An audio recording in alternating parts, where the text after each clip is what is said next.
Welcome, everybody, to the CoachNoah podcast. I'm Noah, and I'm joined by a really great friend of mine. No, he's not my brother. I know we look alike, and he probably looks younger than me.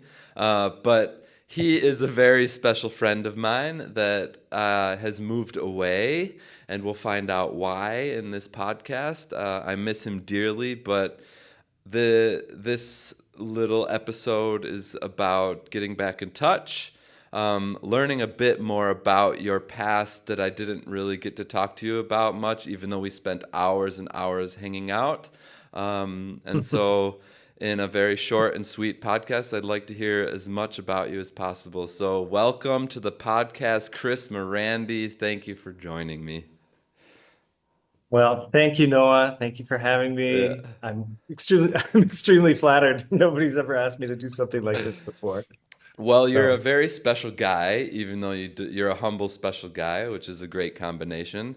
Because you have this really unique past that I want to get into that I don't think I heard much about. I would always ask every now and I don't know if you shared open or if you didn't want to share openly, but the topic always went to something silly in the end, and we were always having a good time, anyways. And that's why I yeah, always. love talking to you and hanging out. But let's start with the basics. Where are you from? And yeah, we'll start there. All right. Well, I am also from the Midwest, from Minneapolis, Minnesota, actually a small town called New Brighton, Minnesota. And Minnesota. Minnesota, yeah, I lived there for a long time. No, I lived there till I was about 23 or so, Yeah. 22. And then, uh, yeah, moved away, Where'd you went go to Boston, first? go to school. Yeah. I went to Boston, Massachusetts. There I went to school and did my undergrad in musical theater. And but that was 1990 to 1993. Yeah. Yeah. And And so I guess I can stop you there for a second. mhm. You went to university to college to get a degree in musical theater. That means did you know from a young age that you wanted to do that? And then sneak preview to everybody listening, he ended up doing it professionally, which is also kind of Yeah. why I wanted to talk to you. So is there at some point you knew like I'm doing this, or were you talented at a young age? Yeah, I mean, I was very musically inclined. I played the piano. I studied the piano for many years. I studied the trumpet for many years, played in the high school school bands, and I studied piano on my own. And as I got older, I won lots of piano contests. And I did start singing once I was in high school, but more in choral stuff. I didn't really do any solo stuff. But then in my senior year, I won the all-state I don't know, there's like a competition for solo singers, and I won that competition. There was two of us that won that year. Yeah. And then I just started taking voice lessons, and by the time I finished high school, I thought, well, maybe this singing thing might be kind of cool. But I was more inclined to go into opera Ah, than I was into music theater. Yeah. And while I was I forgot to mention I was at the University of Minnesota yeah. for the first 4 years, my first college experience. Yeah. And that's where I started singing, like really going to the music school there and really training hard every day to learn how to sing correctly. And I had a great teacher. And I got so lucky. This teacher had a really good connection with the local opera company there, the Minnesota Opera. And I auditioned, I think I was 20 years old. I auditioned and I got hired What? to be, yeah, in the Minnesota Opera for their production of The Mikado, Yeah. which is a Gilbert and Sullivan operetta. And yeah, so I started working like literally as soon as I started studying. It was a Well, that's because you were probably very talented. I would love maybe. I would love to have like a piece you sing here, but I won't make you do it. I don't think I think I tried to get you to sing a couple times while we were watching Daredevil, binging Daredevil.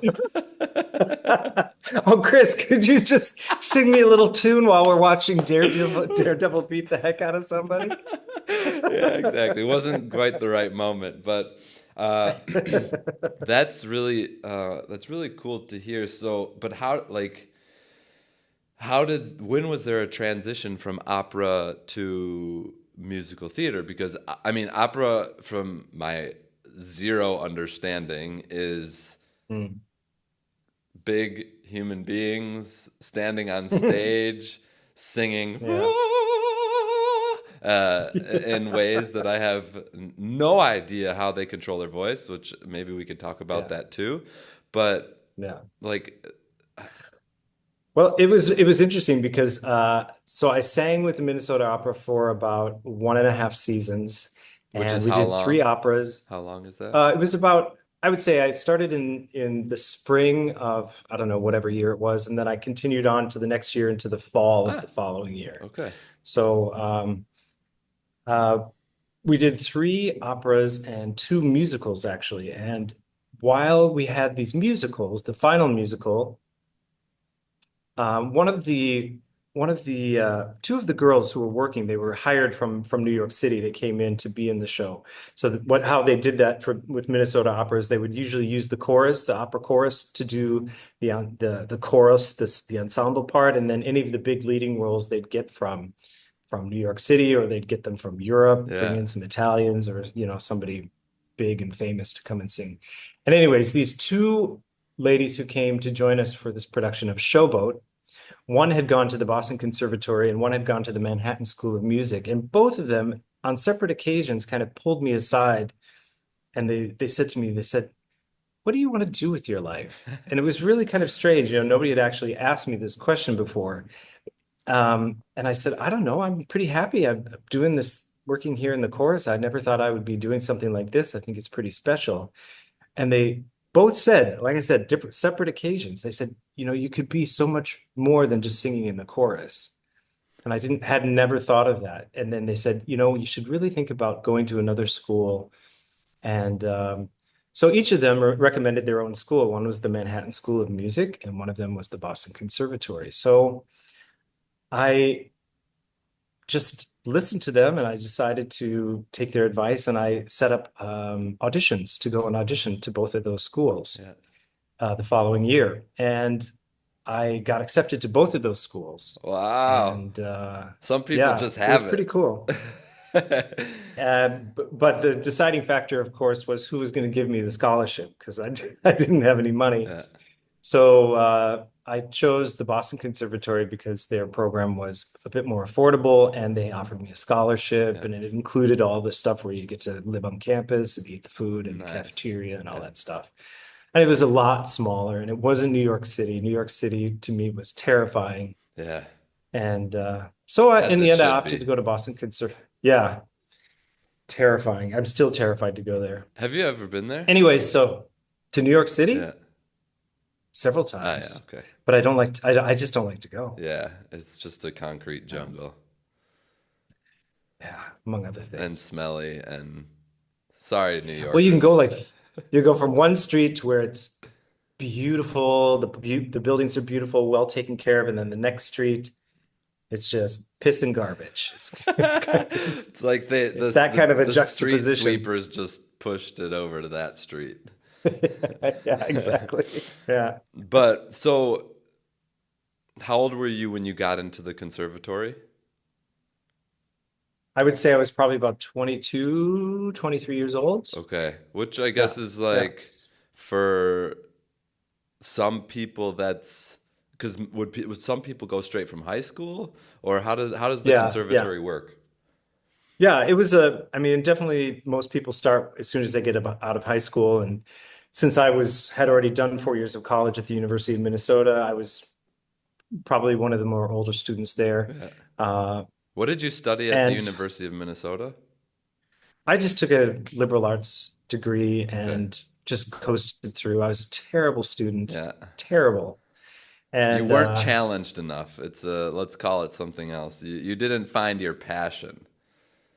yeah, that's for sure. Yeah, not until I went to the conservatory. And Yeah. once I got to the conservatory, it was get up, go to school, 7:30 in the morning, and then just sing and dance and take acting courses and rehearse and practice some more. And until sometimes 9 or 10 o'clock at night, Wow. and then get up and do it the next day. And were It was literally a boot camp. did you love it, or was it like, oh fuck, I gotta get It up was the again? best 3 years of my life. Yeah. Wow.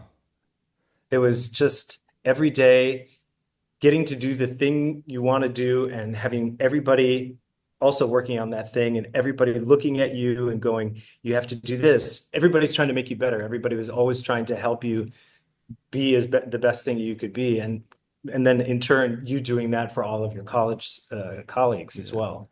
So it was, and we were all just working toward the same goal. And then, then we'd all get cast in a show together and we'd all work together and we just watched each other grow over the years. And that was just an amazing experience. Boston's a beautiful town. Yeah. I've been to And Boston once, but I think I was too young for it mm, to enjoy it at all. no, it's Why so is it beautiful. beautiful? Is it green? Or is it everything? Yeah, well, it's very similar to the Midwest. I mean, like I think about Minneapolis, it's very green in the summer, very hot in the summer. Um, and but of course you get that the architecture on the East Coast, that those brownstones, it's quite beautiful in Boston. And also there's the one thing is that it's such a school town. Ah, There's so many colleges, so many universities. So you just walk down the street and you're just surrounded by this young, vibrant energy of just all these like these people who are just, wanting to starting their succeed. lives. Yeah. And yeah, and just it was always a feast for the eyes and the mind Yeah. to be in Boston. Oh, that's Very cool. cool. Do you ever go Yeah. back? Have you been back? I went back a couple times in the last 30 years.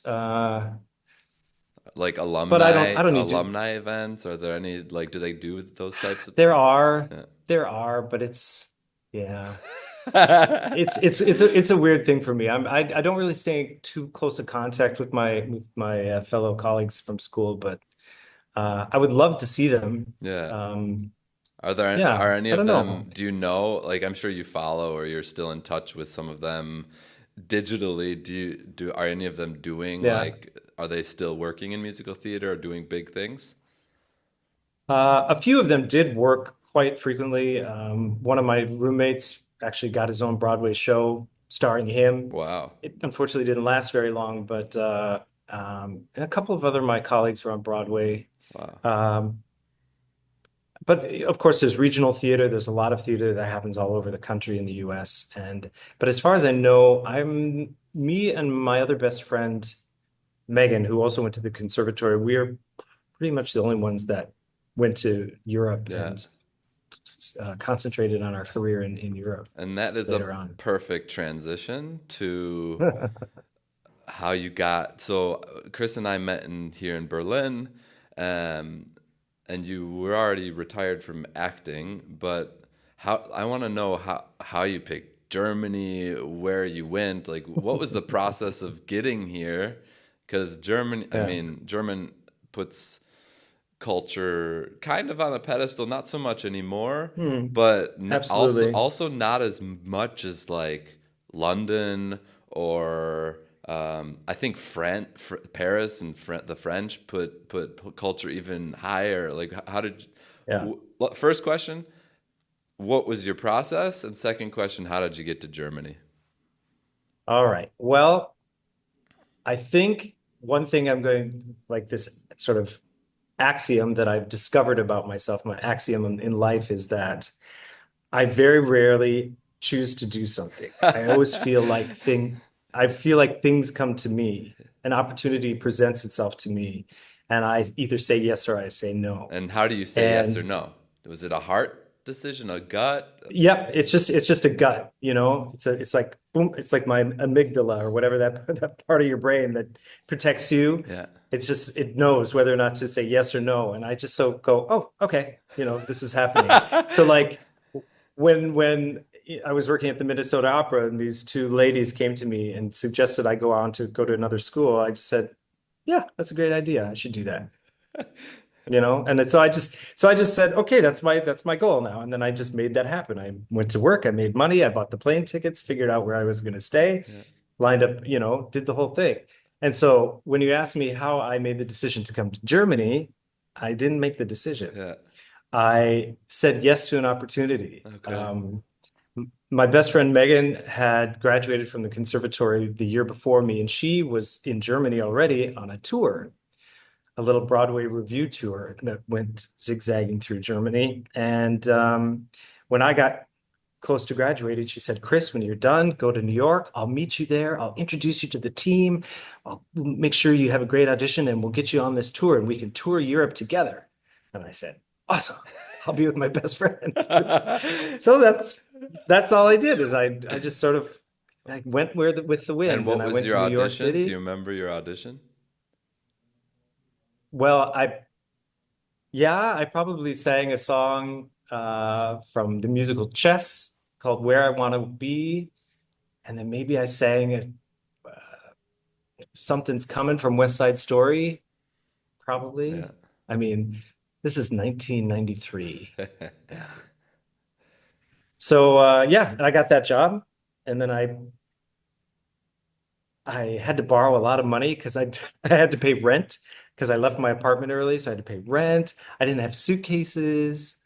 I had to pay some bills, before I left, so I borrowed like $1,000 from a bunch of different people. He gave me 100, that person gave me 200, and yeah, and then I packed two suitcases and I flew to Germany. It's quite interesting. I keep having this Yeah. thought in my brain.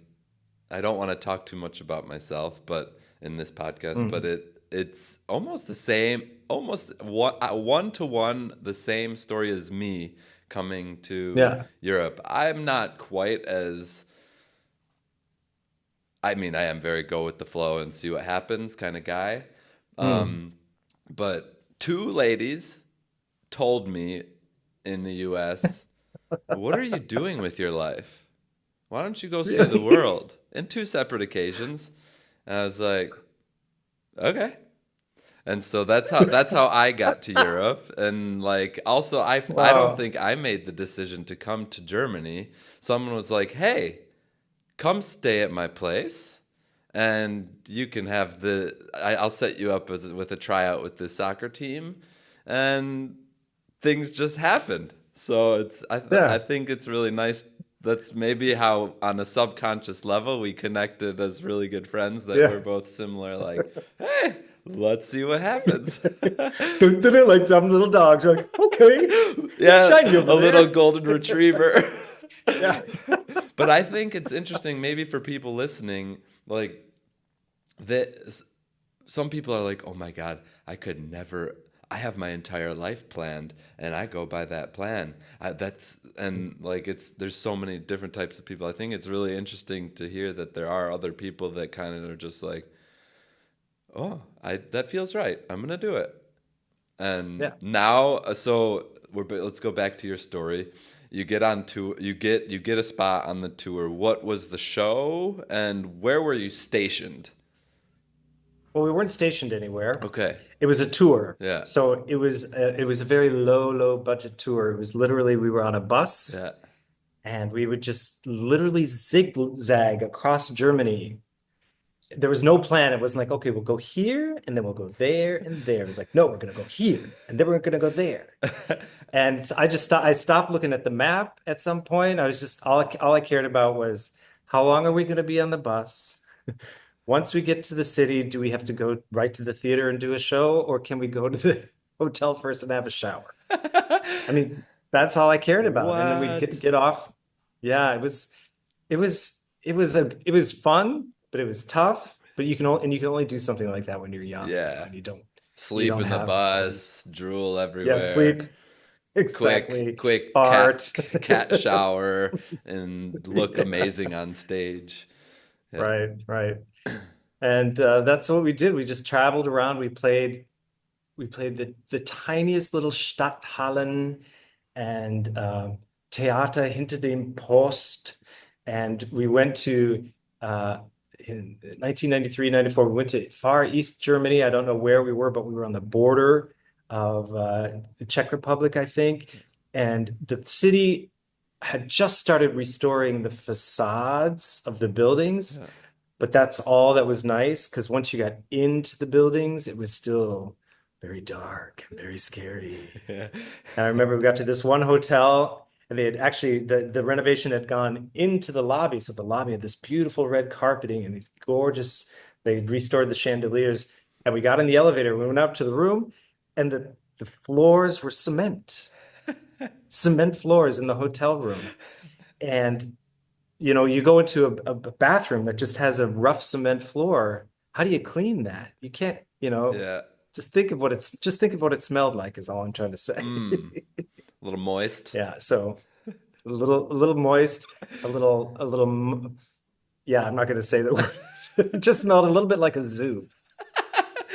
Um, And yes, so it but was a great experience. what you said, it was like a Broadway review. What does that mean? Right, so we just sang the songs of all these hit musicals. Ah, So stuff from Cats, stuff from Evita, stuff from Phantom of the Opera, this just like little snippets, just one or two songs from each and did musical. you have to like change costumes for each of these? Yes, tons of costume changes, wig changes, makeup changes, So you got the to be whole everything, shebang. basically. You're Yeah.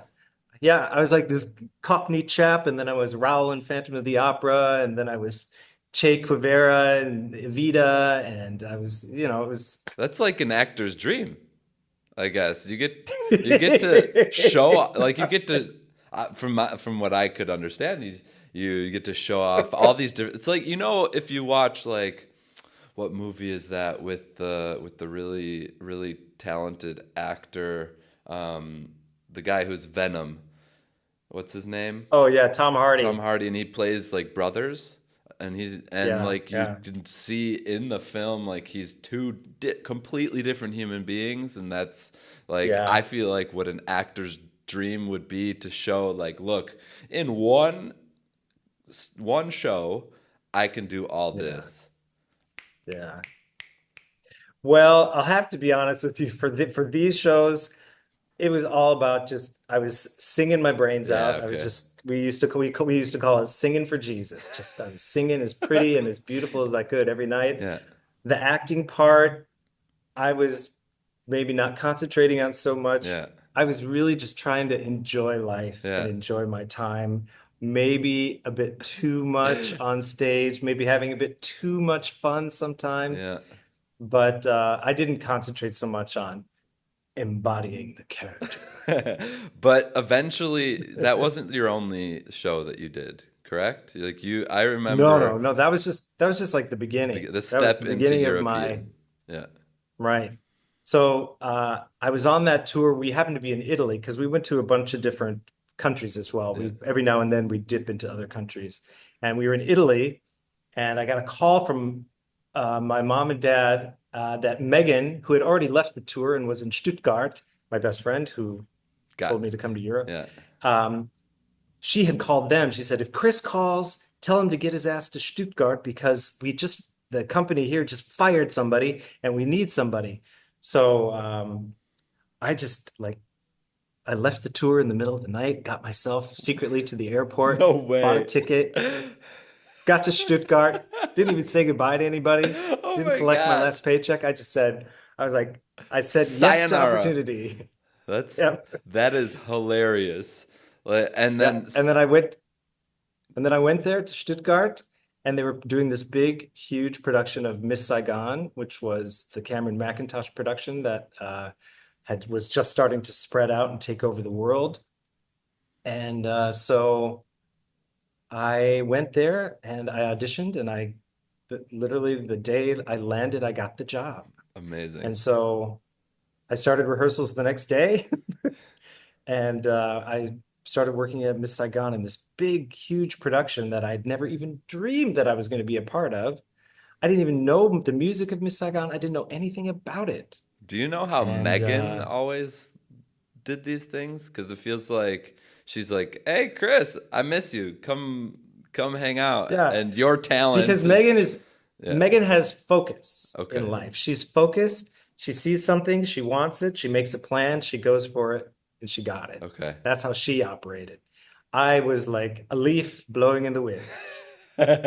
Woo! That's Stuttgart. exactly how I was.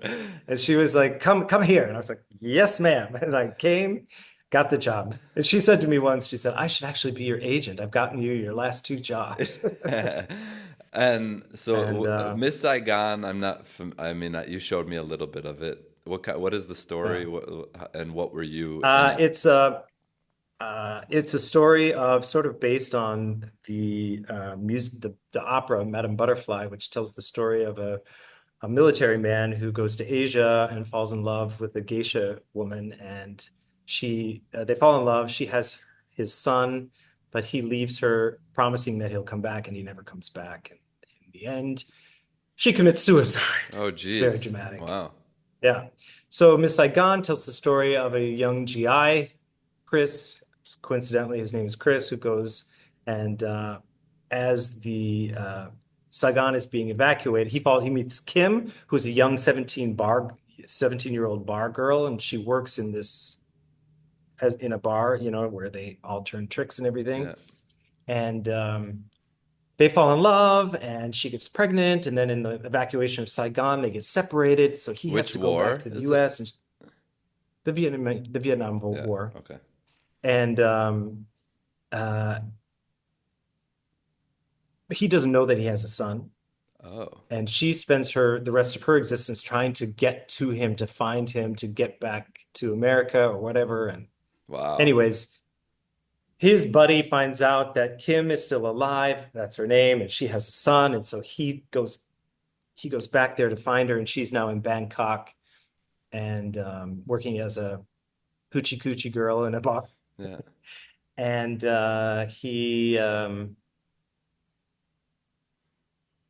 he's married by then, and she begs him. She says, I don't want you to take me, but please take my son with you back to the US. And they just say, we can't do this. We can't take your son. You have to stay here. He has to stay with his mother. And so as her decision is to kill herself so that they have no choice but to take her son with them back to the US. Wow. That's commitment. Yeah, it's pretty That's heavy. pretty Yeah, commitment. totally. Yeah, I And think that's the story. When I what learned it, it was all in German, and I couldn't speak German back then, so I didn't really know what the story was about. Just a lot of shouting, and at the end there was a gun. that makes it even more interesting. So you learned the Yeah, lines, the songs, yeah. and you I had learned it all phonetically, that is and then I would just write the English translation above the German words. So as I was memorizing, I just would always be looking at the English words, so I could always see the English words above, and those words sort of got burned into my brain. So I always kind of knew what it was about, but a lot of the times I just let it. As long as I say it correctly, no one's gonna know. I'm wearing an army helmet and I'm way in the back in the dark. Nobody cares oh my God. except the microphone. Yeah. You have I guess for lack of a better term, balls of steel. I don't think anyone would get on stage not knowing what they're talking about. So that's pretty impressive. And like so were you a role? What role did you have? Were you background in that point? No, no. I was in the ensemble, Okay. but I was an ensemble swing. Okay. And a swing is somebody who's in the ensemble who understudies all of the ensemble parts. So we had Just in case it's or a in case somebody's sick or on vacation, gets injured, whatever. And in Germany, as we know, everybody gets a lot of vacation, yeah. and everybody can call in sick, and it is recognized and okay and accepted. So we had a lot of sickness and a lot of vacation. So swings were always on stage, Wow. every single show. Okay. And sometimes we had too many people gone, so a swing would have to jump from scene to scene into different parts. So, and the thing is I had no idea what a swing was. I'd never heard of a swing. Yeah. And when they hired me, they said, "Oh, you can be an ensemble swing." And I said, "Oh, okay, yes. Where's my contract?" And I signed my contract. And then I found out what it was. Yeah. And then I realized, oh, I have to learn 11 parts. I have to Wow. learn 11 parts. I had to sing all three harmony lines of all the guys. I had to learn all the different choreographies of all the different guys. Your brain I impresses Well, me at that because time, I just thought, what am I going to do? How yeah. am I going to do this? And I was a terrible student. I didn't even know how to write any of this down. And in the end, I'm looking at my fellow swings, and they've got these three-ring binders, and each roll is color coded and laminated paper and so organized with maps and diagrams and lines. I had So, like do you know five, how much they probably hated you? Like this guy, he I uh, had 5 pieces of paper, 5 pieces of paper just scrawled pictures, squares, lines, triangles, front and back, all crumpled. I didn't even put them in a binder. That's all I had yeah. to do 11 parts. It's like they're like, Chris, can you take out your notes on this character? And you're like, nope, Yeah, wrong one, exactly. wrong one. Ah, yeah, that's the one. That's Yeah, awesome. I think it says a lot about how truly talented you are and how intelligent you are, which like people strive to. I mean, some people cannot because you saw that they have to have their binders and organization.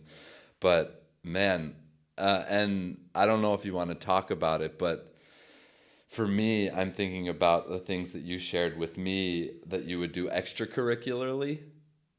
Are you okay with talking hmm. about that? Totally. So, Absolutely. from what I understood, is outside of the stage, you would be partying and Absolutely. drinking, drugs, everything. And like, Smoking, how do everything. you stay functional? Or I guess, would you call that a functional addict? Is that exactly Yep, the. absolutely. Absolutely. I mean, I started drinking long before that, and I was just very good at drinking and doing my job for many, many, many, many years. Wow. And we would just go out, on a Friday night. On a Friday night, we'd go out. I wouldn't get home until 8 o'clock in the morning, and then on Saturday we had 2 shows. So we'd have to be at the theater by 1 o'clock in the afternoon. The first show would start at 3 p.m. And then we had a break, and then we do the second show at 8 p.m. You're a machine. And we just did it, and Yeah. it was fun, and You're having the we time of we your probably life. all yeah, really having a great time. It was really fun, but it was yeah. I just had a conversation with my partner about it. I mean, we don't have to get this deep, Yeah. but I was thinking about looking back on that time. It's like it has two faces for me. It has the face of I'm so glad I did what I did and I lived my life so large Yeah. because I had so much fun. And you take risks and you put yourself in a little bit of danger because you don't know what that pill really is. Yeah. And, but I had fun and I felt like I feel like I lived my life. On the other side, that other face is I still, and I don't concentrate on this at all because it does me no good, but Yeah. the regret I feel about how I treated my body during that whole time that I was performing it's still really it's a painful memory to Yeah. think of how if I was that good then, I could have been 10 times better if I Mm. wasn't polluting my system with all the drugs and the Maybe, smoke and maybe, you know, but yeah, also maybe not. And you who say knows? you don't Or want to go, maybe, yeah, you don't want to go deep into it, but this doesn't have to be the most superficial talk ever. It can also go a little bit yeah, deeper. I yeah, I think that's really powerful to actually talk about because to be able to be okay with thinking about it and talking about it is huge. Just avoiding past and pushing it down is also not healthy yeah, in a way, and it like to yeah, do your past good is actually the best thing is to share it. And yeah, to be honest, hearing what you did to your body, of course you were young and you were just we I think most people destroy their body when they're young because we need to find our limits. unless they're Yeah, true. like Yeah, nerds and they don't do anything, and then it's kind of a boring existence as well. Like maybe you're super healthy, but yeah. are you even living? And so like being a zombie and following the rules all the time Exactly. is Yeah, I it, know. it you can do it, but what Yeah. is it to you? Sorry. That's why, like I said, it's two faces, and I feel like I concentrate on the good times. I concentrate on the friends I made Yeah. and the good, those are memories that even though I have a lot of holes in my memory, Yeah. but Yeah. the people are still there and I still remember the people. Yeah. So That's great. And I'd like to talk the last. I mean, from maybe this isn't the last, but you the next step in your career, was that the Three Musketeers or no, I jumped quite a bit from Miss Saigon. Then I got the job at Les Miserables, and then I did that for about 3 years, where I was in the ensemble as a swing, and then I played one of the leading roles, which was Marius. I did that for about a year, and then I played another leading role, which was Entourage. I did that for about 6 months, and then I got fired.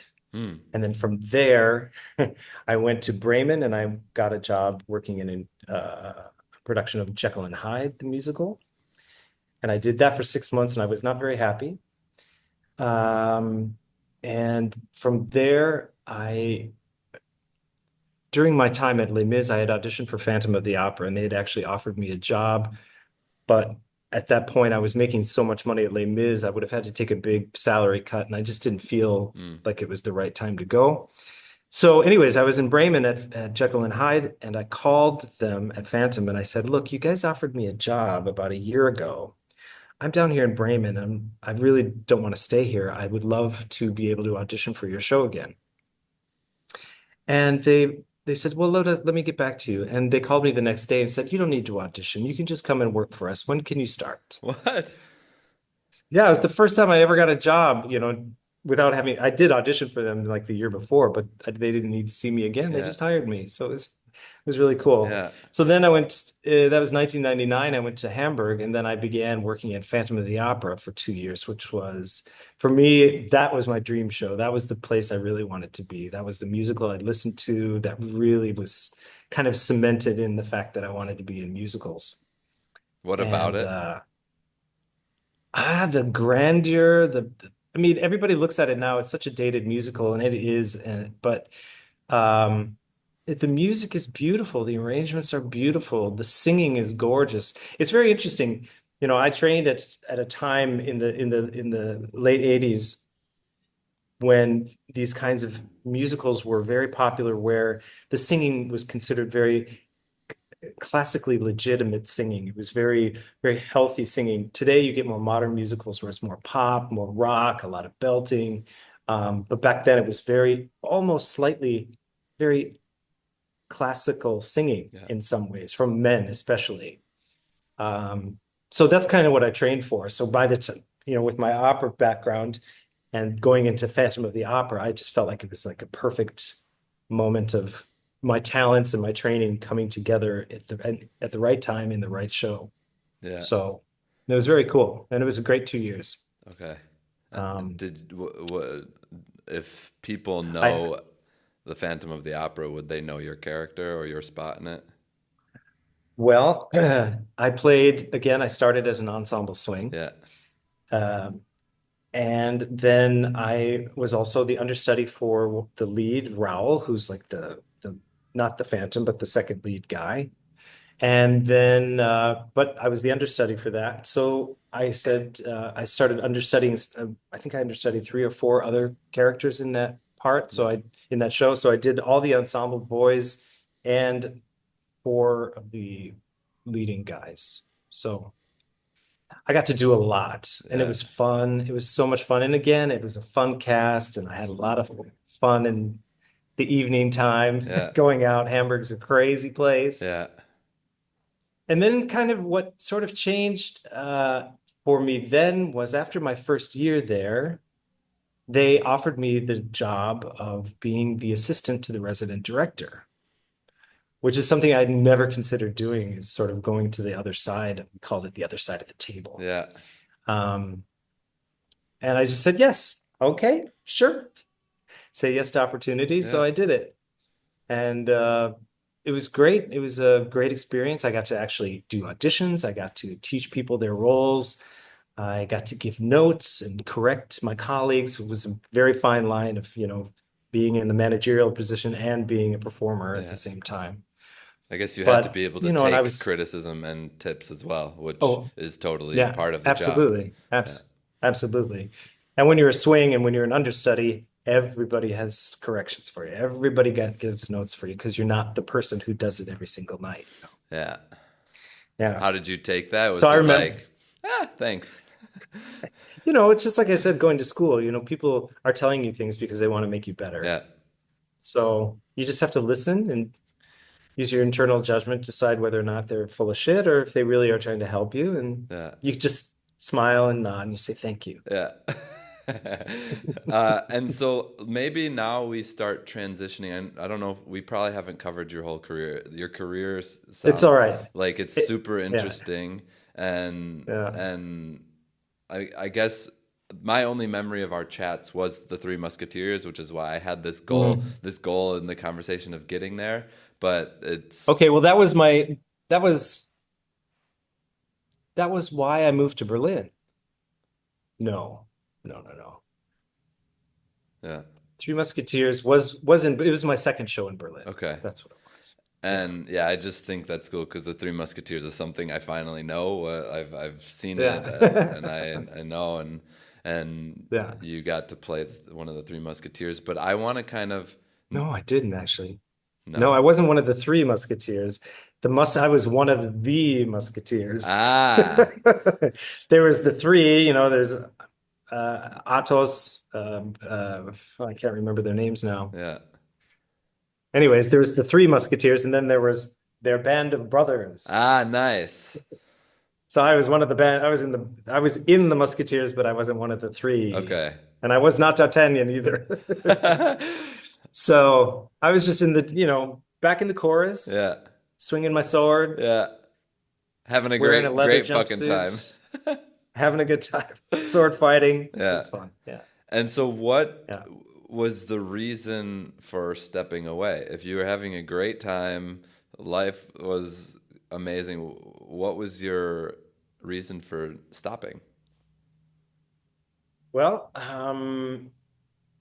I definitely noticed that it wasn't until later, probably the next show after that, that I noticed that I really started like going deeper into my alcoholism. Yeah. And after Three Musketeers was over, I got hired for another production of Phantom of the Opera in Essen. And then they brought me back to Berlin after that to do Dance of the Vampires. And it was at Dance of the Vampires where I realized my body was just going down and down and down. My voice was terrible. I couldn't really sing as well anymore. I was dealing with a lot of depression, of course, because after all those years of drinking, it just starts happening. Yeah. And I was looking around me and all the people around me, my colleagues, they were all younger. I was definitely one of the most oldest people in the cast, one of the oldest people in the cast. And at that point, because I wasn't playing any leading roles, I was making ensemble salary. So, you're working with all these kids who are young and vibrant, and you're getting old and tired, and you're sitting in the corner smoking a cigarette, feeling sorry for yourself. Yeah. And it was during this show that I really started really not liking being on stage anymore. And consecutively, I started developing really bad arthritis in my hips. And the particular choreography in this show was very a lot of it was very grounded, a lot of stomping into the floor, Yeah. and a lot of tension in the body, in the back, and in your butt, just always tension. And I just started having really bad pain in my hips to the point sometimes where I would take a step and there would be such a shot of blinding pain that I would just fall to the ground. Wow. It got really bad. And then that's when I went to a doctor And the doctor said, did some x-rays, and that's when they discovered the arthritis. And they said, your hips are in bad shape. You have the hips of a 60-year-old. Yeah. And at that time I was, I don't think I was even 40. And so they said the only option is you have to do physical therapy, probably for the rest of your life, for 3 days a week for the rest of your life. Yeah. Or you can opt to get your hips replaced. So I decided to get my hips replaced. Yeah. And that was kind of the moment I said, okay, At this not is going even to 40. be, yeah, I think it was maybe right around 40. Yeah. Yeah. 39, Which 40. Yeah. from Yeah. from my I think I remember talking to you for the first time when we met. I was like, "What? Mm, You had your hips mm, replaced?" Most people yeah. wait until it's too late. And Yeah. you were, I think, when you got your hips replaced, it was kind of like right at that time when technology was actually good enough to say, you know what, these are going to be fine for a really long time. And Yeah. like, Yeah. was that another easy like go with the flow thing for you, or how did you? Because that's a big surgery. Yeah. Well, I had just dropped. I talked about it to somebody, to one of the dance captains of one of the shows, and they said, "Oh yeah, this other colleague, he had his hip replaced." So I talked to him, and he said, "Yeah, Chris, I found this doctor, and he has this particular hip technology that they've developed for younger people. It's meant to last a long time." And so I made an appointment with this doctor, and he said, "Yeah, you're a perfect candidate. You're the right age." He said, "We can do one hip now, we'll see how it goes, and then we'll do the other hip." And so I just said, okay, Let's do it. yes, I'll do that. Yep. And was that And like thank part of the retirement, I guess?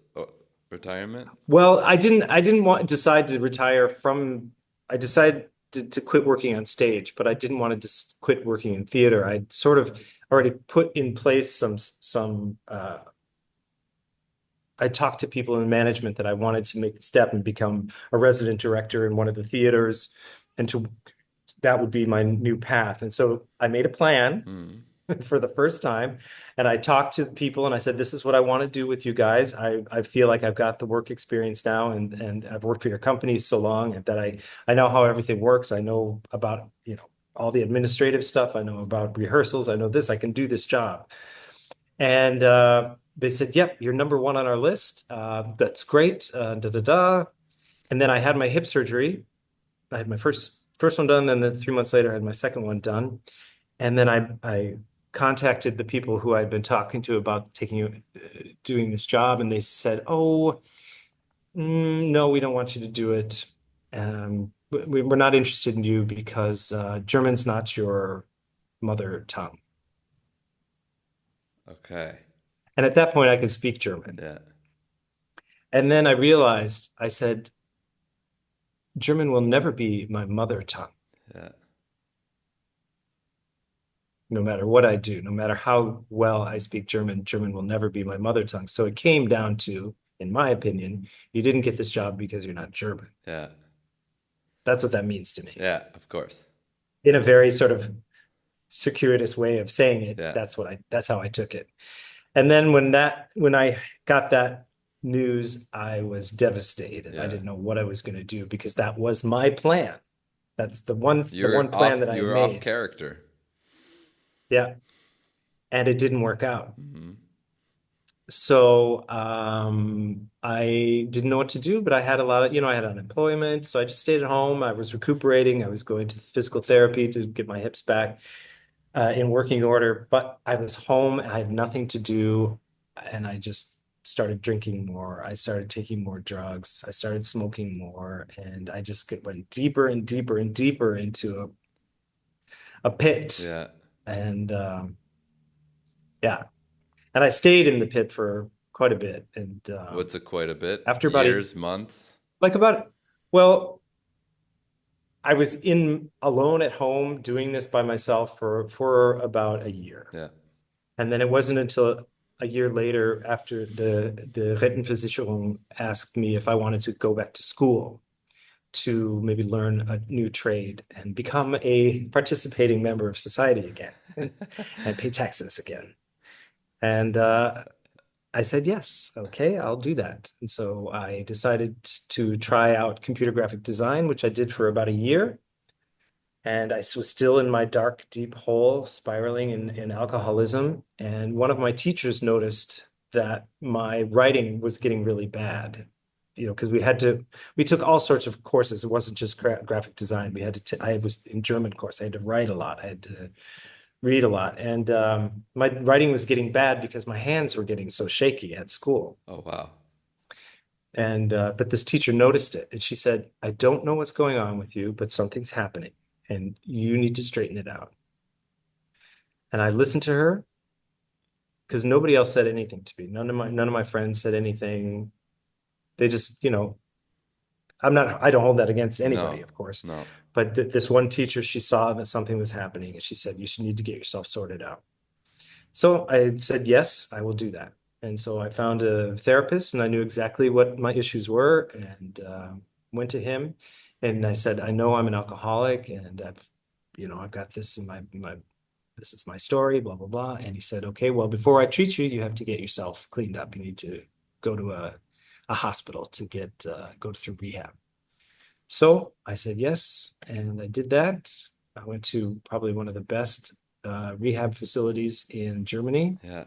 2 months I was in there and came out really scared, Yeah. not knowing who I was. Because, Your when whole you identity drink was that taken long, from you. yeah, Not you don't just know. I not didn't know just who I drinking was. and taking drugs, but also your acting. My And my career, everything. I came home to my apartment after 2 months, and ashtrays everywhere, empty bottles everywhere, just cleaning up all the debris of my past life. And but no job, nothing on the horizon, nothing. yeah.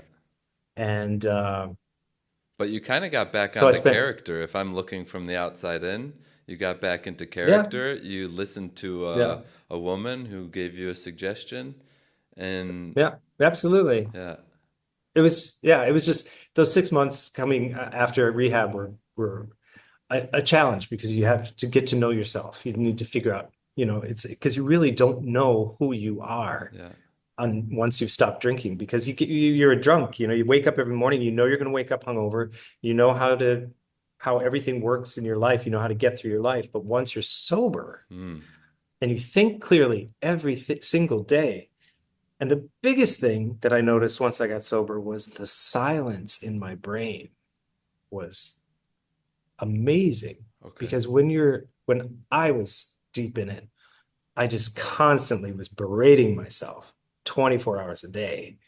You suck, you're a loser, you just keep on doing this horrible thing to yourself. Can't you see you're making this mistake day after day after day? And then when I talk to myself, I'm like, but I'm going to stop one day. I know I'm going to stop. I know this is not good for me. And it was a constant conversation in my head that never stopped. whoa, And once I stopped drinking, it was gone. It was silence. I could literally have a moment where there was no thought in my brain. It was so weird. well, and I guess did that make you feel good or was it uncomfortable? Because I can imagine Super, for super. yeah, go ahead, It was super uncomfortable. yeah. Yeah, and then you just learn to live with the silence. Learn to live with it, and it's so peaceful and lovely. And then I mean, you you can learn, learn to live with it. You can, yeah, but I think yeah, you maybe can. that's part of. I'm not an addiction specialist at all, but it kind of sounds like that could even lead to someone. Fuck, I can't deal with this silence. I'm gonna drink again, uh, because Hmm. that's my comfort zone. Even though it's Absolutely. terrible and it's masochistic in a way, but Right. it's the comfort zone. Wow. Well, that's why it's really important for anybody who's going through addiction or gets themselves out of addiction, that they keep what they call in German the Nachsorgetherapie. You get yourself cleaned up, but you have to keep going to therapy. Mm, You have to go to I didn't go to Alcoholics Anonymous. I went to a different group for a while. Um, but you have to keep working at finding yourself, dealing with all the garbage in your life that probably you were trying to numb the pain from. yeah. and working through all that stuff that you never worked through Yeah. in your life because you just kept medicating yourself. Yeah. So, that's what I did. And I found a therapist. I worked for about a year and a half with this therapist, and I also found a psychiatrist. And she put me on some really interesting medicine that it was an antidepressant, but rather than being a serotonin reuptake inhibitor, it was a dopamine reuptake inhibitor. Hmm. And it was proven over by accident to stop people's cravings. In fact, it is now prescribed to help people stop smoking because when people are in addiction, they have, dopamine fluctuates in their brain and they go high and then they crash low and then they want to go back high again. And what this does is it regulates it. Hmm. It just keeps your dopamine levels high, no matter at a level with it doesn't go high, it doesn't go low. It's just like this. And all of your cravings go away. Not all of them. I mean, I still like chocolate. But anyways, yeah, so And it's all about having the infrastructure. I just wanted to say this is having the infrastructure, the medical infrastructure in Germany. I mean, yes, I had willpower, but if I didn't have the support of the medical infrastructure in Germany, I don't know how I would have done this you would have been because, in the US hundreds of thousands of dollars in debt and right, probably, like yeah. going to an AA meeting every fucking day, Yeah. excuse my language, Yeah, sorry, it's okay. and going to an AA meeting and not knowing the right way to treat yourself. Yeah.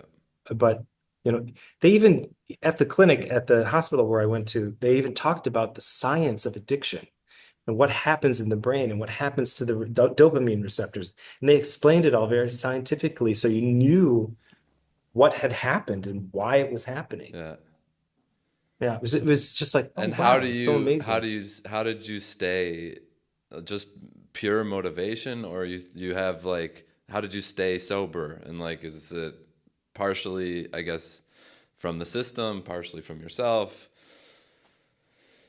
I don't I'm going to speak in the present tense. I don't ever want to go back to the way I was before. Yeah. And that's how I stay sober. I never want to be that person again. Wow. And that's how I do it. And And then you just think that day after day after day after day, and now I don't think about it anymore. now And you are when who I you get a are. question, now I am who I am. I finally figured it out. Yeah. And I'll be 15 years sober this August. Yeah. So yeah, now I know. You go out for drinks. Yeah. No. Yeah. That was maybe a bad No. joke, but I'm gonna. No, it's okay. It's okay. Hey, I'm the general manager of a bar. And that's so powerful. Like, I that's know. so yeah. I'm Yeah. honored to be your friend because you're an inspiring person even if you don't know it, and Thanks. I'm excited that we got to have this conversation. And there's the last part. Been going for longer than I usually go, but that's totally fine. I would like to end with, you're now living in paradise. Mm. I mean, for a Berliner standard, Yeah.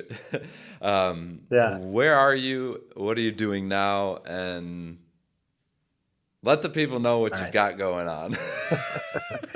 I now live in Kuala Lumpur, Malaysia, Yeah.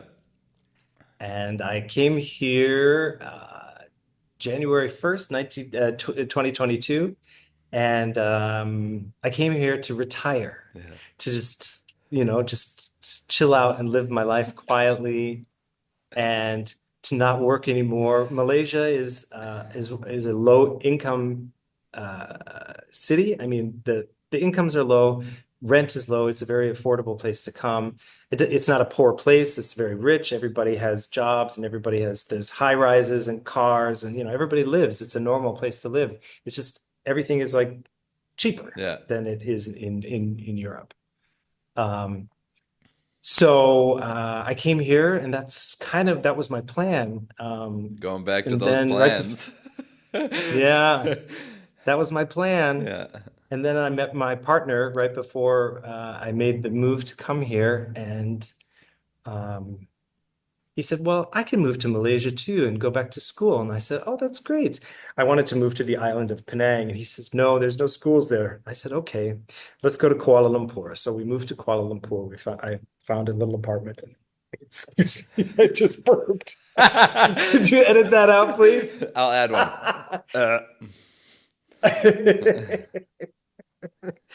And yeah, and so I a good friend of mine who I worked with at Miss Saigon in Stuttgart, he's Malaysian. He lives here.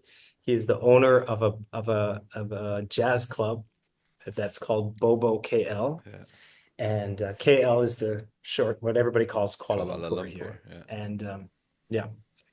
And he said, why don't you come to the club sometime? I need somebody to operate lights during the shows. And I said, sure, I could come. He said, I'll just pay a small amount of money, but you can get a dinner and you can watch the show for free. And I said, yeah, that's a great idea because I love watching live entertainment. So I started going maybe 3 or 4 times a month, maybe more often. And then then he asked me, hey, I know you studied to be an electrician. Could you put in a mirror ball with a light in the venue? And I was like, yeah, no problem. So I installed a mirror ball, had it on a remote control. And he says, hey, can you design an app to help the front of house manager do the seating chart? And I said, well, I can't design an app, but I can use Apple's numbers spreadsheet program to create a cool sort of seating chart arrangement thing. So I did that, totally revolutionized the way they do seating. And so Sean is one of the owners, and his business partner Deborah. She said to Sean once, "Your friend is he's very capable." And Sean said, "Yeah."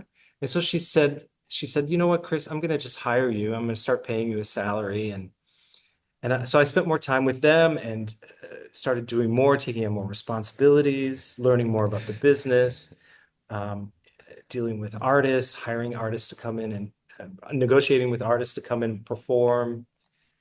And now I work on budgets. Now I manage the ad campaigns on Facebook and Instagram, and so I'm kind of like the general manager now of Bubble KL, and Good retirement. they they're making me a director on the board of directors of their company. So yeah, so now here I am. I'm working harder than I've ever worked in my life. Work literally 7 hours, 7 days a week, Yeah. not on site, but we can all work at Digitally home now. because of those dirty laptops that we all have. And yeah, and the fun never stops. Yeah, and now you have a new career because you went with the flow again, and it seems like you're having a Yep, good time, and you exactly. have the Yeah. sun, Yeah. which is nice. I have the sun, but you know what? I don't go in the sun. No, you I protect tried yourself. going this I tried going in the sun when I first got here and I had a lot of time and we had this beautiful rooftop pool with palm trees on the roof. The gym was on the roof, floor to ceiling windows, just with this beautiful view of all of Kuala Lumpur right in the heart of the city. It was great. I loved it. And I would lay out in the sun, and I realized no matter how much sun protection I put on, I could only stay out for like 10 minutes because I would sweat it all off and I would always get burned. Yeah. So I don't go in the sun anymore. So this is the palest I've ever been in my life, even in Germany. Because in Germany, we all well, so many people go to the sunbeds. Yeah, and yeah, because there's So no sun, so you yeah, have to replace it because there's somehow. no sun, you got to do something. Yeah, Yeah.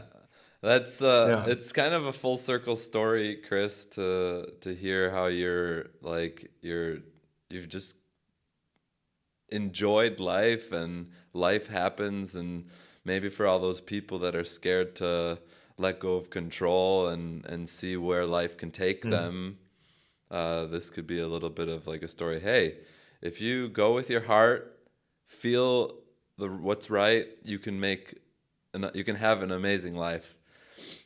And Yeah, for yeah, sure. I'm super happy that we had this conversation. Is there anything that we missed that you want to share? Anything going on? Are you Nah, gonna we come? talked about it. We hit all the major Are you gonna points. come I visit? guess I would love to. Yeah, Sabit would love to as yeah, well. The only issue is when you live and work in a country like this, and you work for a Malaysian company, the salaries reflect yeah, where you work, where you live. yeah. So traveling outside of that cheaper, lower income area becomes very challenging Mm, because we don't make as much money comparatively to the rest of the world. yeah. And flights are at an international price level, you know. Crazy. So I mean, I've this apartment I live in is a palace, Yeah, but it costs nothing yeah, comparatively, yeah. It's, it's I don't know, I don't know what it is in square meters, but in square feet, it's as big as my home in back home in New Brighton, with a basement, a ground floor, and an upstairs. Holy moly. Yeah, that's how big this, and I can afford it Yeah. here. In Germany, in Berlin, No way. this place would be like 7,000 euro a month. Or It would more. be Yeah, so expensive or yeah, more. yeah, And it's furnished, yeah. with the full-on kitchen. I've got two kitchens. I have three sinks.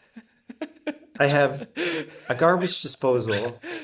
I've got a 55-inch TV, Yeah. you know.